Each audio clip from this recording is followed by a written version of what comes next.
days. You took a man named Moses with a rod in his hand.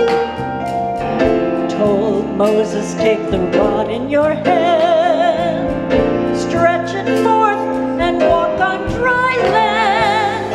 If you can use anything, Lord, you can use me.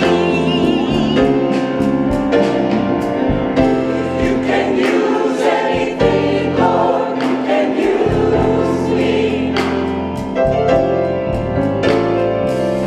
If you can use anything, Lord, you can use me. Take my hands, Lord, and my feet. Touch my heart, Lord, speak through me. If you can use anything, Lord, you can use me. I remember a story, I remember it well. You took a shepherd boy, David, with a sling in his hand. He took the rock with the sling in his hand. He flung that rock and the giant fell dead. If you can use anything, Lord, you can use me. If you can use anything, Lord, you can use me. Take my hands, dear Lord. Use anything, Lord, you can use me. Touch my heart, dear Lord.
Hello there.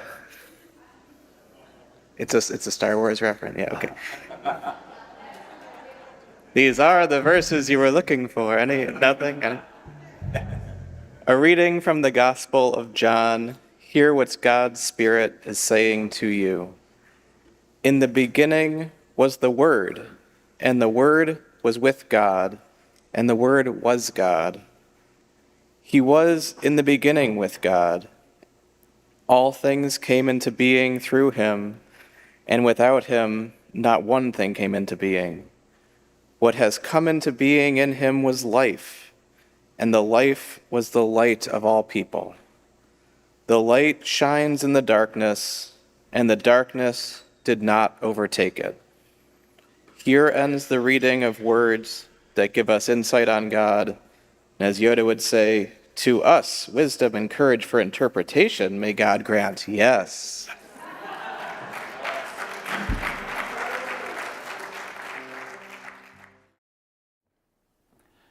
I know this is going to come as quite a surprise, but I love Star Wars. I love Star Wars, and that is one of the reasons why we talk about it quite a bit here. Once a year, typically, around May the 4th, Star Wars Day. And I like a lot about Star Wars, but I think the thing that I love the most is, as Pastor Marcello was telling us earlier, it is deeply spiritual. So George Lucas, the creator of Star Wars, grew up Methodist, and pieces of Christianity found their way into Star Wars. The whole notion of the cosmic battle between good and evil, the fact that somebody could be lifted up to bring balance to the universe, and even pieces of liturgy like, may the 4th be with you. May the Force be with you. May the Lord be with you. May the peace of Christ be with you. You get it? It makes its way into Star Wars. Now, George Lucas describes himself as a Buddhist Methodist. And I know some of you here consider yourselves to be Buddhist Christians. And so he took elements of Buddhism as well. In fact, the whole notion of Jedi Knights was inspired by Buddhist monks. And just like Jedi Knights spend their lives trying to get more in touch with the universe, the Force, so that they might be they might be guided by the impulses of that Force, that so Buddhists spend their lives studying the universe so that they might become more in touch with the energy of the universe, so that they might attain enlightenment and finally reach nirvana, the escape from the cycle of death and rebirth. And then other elements of Eastern tradition find themselves into Star Wars too, like Taoism, for instance. And in Taoism, there is this notion of the way, the Tao, this energy of the universe that permeates all life, that is both within us and all around us. And the goal in Taoism, the perfect Taoist, is someone who is in tune with the universe, who takes note of the ebbs and flows and lets the energy of the universe guide them. So it is with the Force in Star Wars. And then there's this notion in Eastern traditions about the yin and the yang, about good and evil, about light and dark, about balance and how it is that we achieve balance. You see, Star Wars is deeply spiritual. I love in Star Wars that we get a dynamic story. A story that changes but is always seeking balance. I love that we see the rise and fall of different political systems. I love that we see people who are struggling with whether they are going to do right or to do wrong. And we see that no matter what manifestation of Star Wars we're looking at, no matter what point in the Star Wars timeline we see people with similar choices. Are you going to do what's right or not? Are you going to embrace the light side of the Force, or are you going to give in to the dark side of the Force? And if you accept the light side of the Force, that is no guarantee that you won't be tempted by the dark side. And if you have been overtaken by the dark side, there is always a chance that you still might accept the light, that ultimately no one is irredeemable. And I love that story. I love the choices that people get to make. And I love us being invited to think about the choices that we make, too. And what we are embracing, how we are in tune with God, with the universe, with love and acceptance in our lives as well. I also love that the decisions that the characters make have real, lasting impacts. Has impacts on their lives, and it has impacts on the universe around them. The prequel trilogy, which is the trilogy that came out when I was in high school and early college. I was not born yet when the original trilogy came out. But the prequels came out when I was in high school, and they weren't real well received whenever they first came out. But I think in retrospect, they've aged better than they were initially received. And one of the things that I appreciate about the prequels, especially the Episode 3, which is celebrating its 20th anniversary this year. It's in theaters, I think, right now, if you still want to see it. One of the things that I appreciate about those prequels, and especially Episode 3, is that we get to see the fall of the Republic. It echoes, of course, the fall of Rome, or at least the Roman Republic, you know. Rome was a strong example of a republic till Julius Caesar was granted temporary power that he never gave up. And the Roman Republic dissolved and became the Roman Empire, and the name Caesar became synonymous with the Roman Emperor. In Star Wars, we see the Republic strong at its height in the prequels, but through the actions of one person, Senator, then Chancellor, then Emperor Palpatine, we see the dissolution of the Roman Republic and the rise of the galactic empire, the fall of the Republic and the rise of the galactic empire. I want to show just a quick scene from Episode 3 where we see that fall. Let's take a look.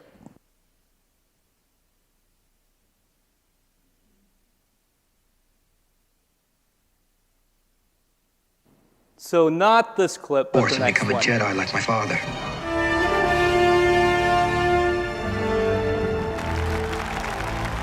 And the Jedi Rebellion has been foiled. What's happened? The Chancellor's been elaborating on a plot by the Jedi to overthrow the Senate. And the remaining Jedi will be hunted down and defeated.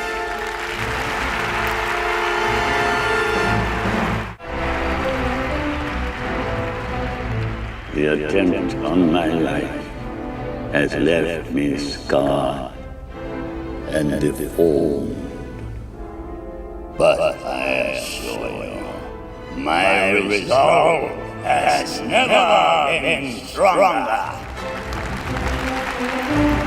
In order to ensure the security and continuing stability, the Republic will be reorganized into the first galactic empire for a safe and secure society.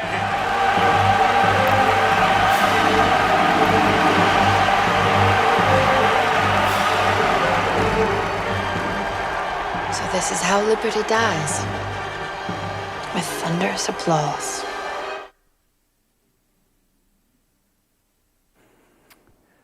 And as Padme says, this is how liberty dies, with thunderous applause. And how does it happen? One person, Palpatine, comes up with a plot in which he lies, he spreads misinformation, and finds a scapegoat, in this case, the Jedi, blames it all on them, and uses that as an excuse to grab power. Sound familiar? A little bit, right? It's a reminder of how delicate republics are, even constitutional republics with representative democracies, how quickly they can fall. And it is a reminder that there is a call to embrace the light side, to embrace the side that values diversity of opinion, diversity of belief, that values diversity of leadership, and embraces that.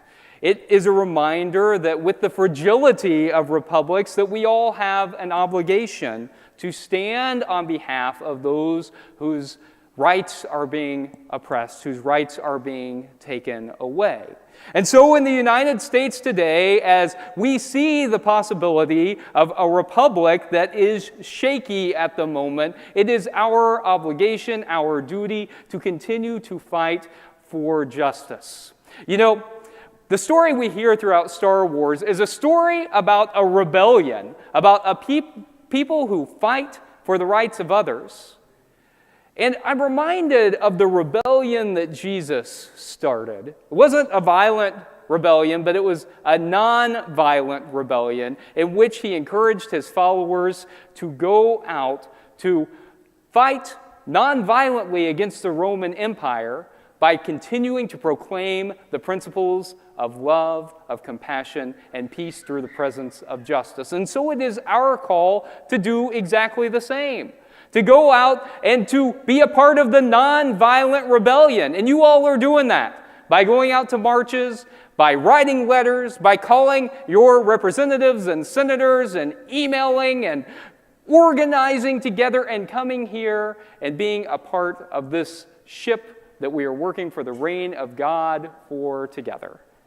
Thank you, friends, for being a part of the Jesus rebellion. May the force be with you. And may it be so. And thanks be to God. Amen.